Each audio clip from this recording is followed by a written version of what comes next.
Club Ministries presents the study, Buddhism and Christianity. How does Buddhist teaching compare to the Bible? Part 3, read by Pastor Tom. Karma, or action. Everything good or bad that happens to a man is a result of his conduct in previous lives. What happens in future lives is determined by his actions now. Nothing is really a result of a person's environment or the acts of others or the work of God. All is payment for what the person himself did in the past. Nirvana, or release. Conservative Buddhists believe that the ultimate goal of man is to be released from the cycle of rebirth and suffering. This is a state of rest without continuation of earthly desires. Whether or not this state is conscious or not is not defined. They deny annihilation, but they also deny existence as individuals distinct from others. Liberal Buddhists do believe in the concept of conscious happiness. The Bible's teaching. Man lives and dies physically only once. Hebrews 9:27, it is appointed to man once to die. Also Ecclesiastes 12:7. After death comes the resurrection, the reunion of our spirit with our body. James 2:26, the body without the spirit is dead. Death is the separation of the spirit from the body. 1 Corinthians 15:22 and 23. All die as a result of Adam's sin. As a result of Jesus, all live again. Resurrection is the opposite of death. Hence, the spirit is reunited with the body. We don't become another person, but are resurrected as ourselves. This happens at Jesus' second or third coming. It's not something that happens repeatedly before his return, nor that happens for different people at different times. Then comes judgment, Hebrews 9:27. Man lives one life, then dies. At Jesus' return, the spirit is reunited with the body, and man is judged for that one life. There is no other life on earth, and no other chance to please God after this life. We must obey in this life to have hope, 2 Corinthians 5:10. Then we enter our eternal rewards. Matthew 25:31 through 46. The wicked go to eternal punishment, but the righteous to eternal life. 3. Suffering. A Buddhist teaching. The Buddhist teaching regarding suffering is based on the four truths. 1. Suffering is an essential part of life.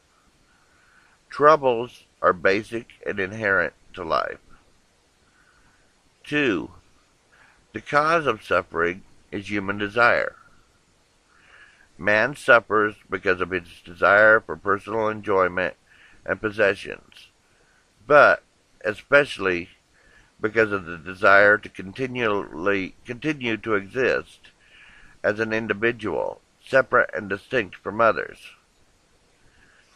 The highest destiny of man, according to many Buddhists, is to cease existence as a separate and distinct individual and enter the state of nirvana. The earthly life is a delusion, but due to ignorance, man continues to desire to exist. This desire causes rebirth to other lives, and since life involves suffering, we continue to suffer. 3. The solution to suffering is to eliminate earthly desires, especially the desire to exist as an individual. When desires are renounced and destroyed, rebirth will cease. 4.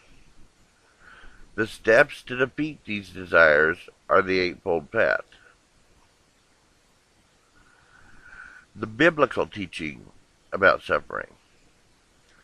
It's true that suffering is a part of life. Job 14:1, man that is born of woman is a few days and full of trouble. Job 5:7, but man is born unto trouble, as the sparks fly upward. This basically agrees with the first truth of Buddhism. Suffering exists as a consequence of man's sin or as a temptation to sin. Genesis 3:16 through 19. Suffering pain of childbirth, the difficulty of work, and death, which is caused by sickness, accidents, etc., all came into the world because man sinned. This happened as a result of uncontrolled desire. So, suffering is only indirectly the consequence of man's desires. See James 1:13 through 15 and 1 John 2:15 through 17. 1 Peter 4:14 through 16. Some suffering is the result of our evil doing, but instead we may suffer because others do some evil to us. So not all suffering is the result of our own sins. Sometimes we suffer because others sin. Some examples. 1 Peter 2:19 through 22. Jesus suffered though he was guilty of no sin. We should suffer in the same way. God's people often are persecuted by wicked people. See Hebrews 11:32 through 38 and 2 Corinthians 11. Job 1:2.